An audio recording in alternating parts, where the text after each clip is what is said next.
Dans la forêt, tous les animaux courent de joie et d'excitation. Le petit prince est né. Sa mère le regarde avec tendresse. C'est un petit faon aux yeux doux, et son nom est Bambi. Un jour, il deviendra le grand prince de la forêt. Tous les animaux des bois sont venus faire sa connaissance. Les oiseaux volaient joyeusement. Maître Hibou le surveille depuis sa branche, et le petit lapin Pampan est heureux de le rencontrer. Bambi regarde autour de lui avec émerveillement. Au début, ses pattes sont faibles et chancelantes, mais il ne tarde pas à marcher, puis à courir et à jouer avec ses amis.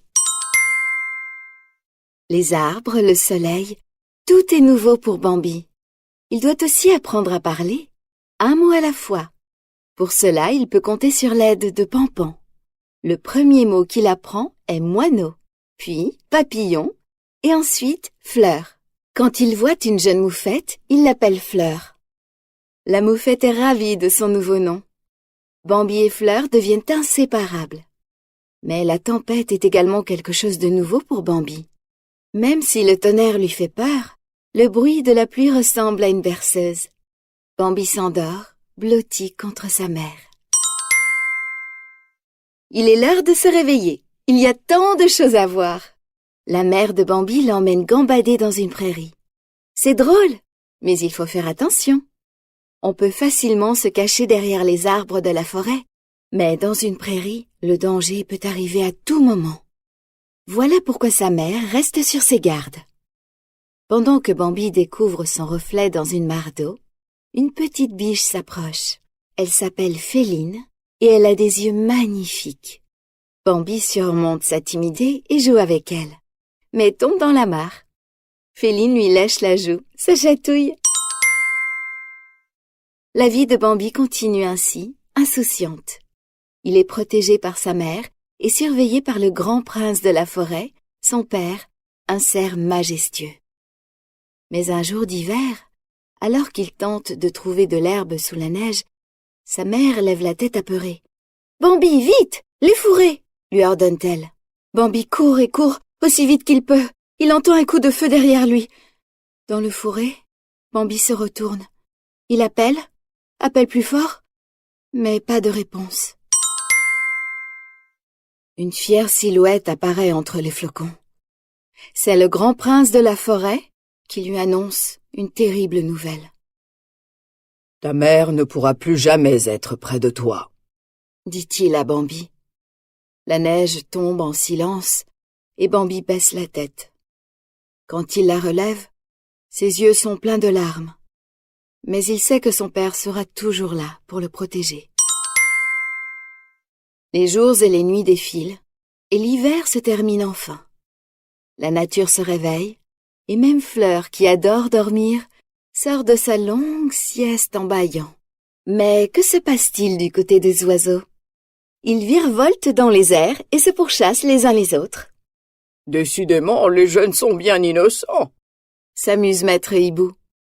Ils batifolent, c'est normal. Tout le monde batifole au printemps. Et le voilà qui explique.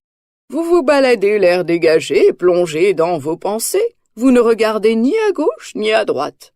Et d'un seul coup, vous tombez en extase devant un charmant petit minois. Pour commencer, vous avez les jambes qui jouent des castagnettes, la tête qui tourne boule. Vous vous sentez léger comme une plume. C'est l'amour. Et cela peut arriver à n'importe qui. Pampan secoue la tête. Moi, je sais que ça ne m'arrivera jamais. Mais il se trompe.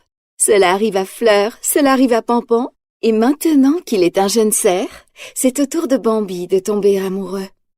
De la belle Féline, bien sûr. Comme Maître Hibou l'a dit, Bambi batifole. Mais il doit aussi utiliser ses bois pour se battre, car c'est le printemps pour tout le monde, et un autre jeune cerf veut conquérir Féline. Les deux rivaux doivent s'affronter, se poussant de leur bois jusqu'à ce que l'un des deux abandonne. Bambi est le gagnant. Bambi et Féline deviennent inséparables jusqu'au jour où les hommes reviennent avec leurs fusils. C'est la panique dans la forêt, et tous les animaux courent se cacher dans leurs terriers. Cette fois, les chasseurs sont nombreux, et ils ont des chiens. Les animaux entendent les coups de feu. Féline est poursuivie par des chiens et s'enfuit aussi vite que possible. Hélas, elle est cernée par les horribles bêtes. « Bambi !» crie-t-elle désespérée. Bambi lui vient en aide, les bois baissés. Il cogne les chiens avec ses sabots, mais ils sont trop nombreux. Bambi tente de s'échapper. Le voilà qui s'effondre, fatigué et blessé. Bambi ne peut plus se relever, mais il le faut. Autour de lui, la forêt change de couleur. Jaune, puis rouge. C'est un incendie. Les flammes dévorent la forêt et les animaux s'affolent. Heureusement, Bambi n'est pas seul. Son père vient l'aider. « Debout !» dit-il. Bambi se relève, suit son père et, ensemble, ils courent dans la forêt en feu. Ils courent et courent. Mais les flammes ne faiblissent pas. Bambi et son père doivent sauter d'une cascade. Quel grand saut vers l'inconnu!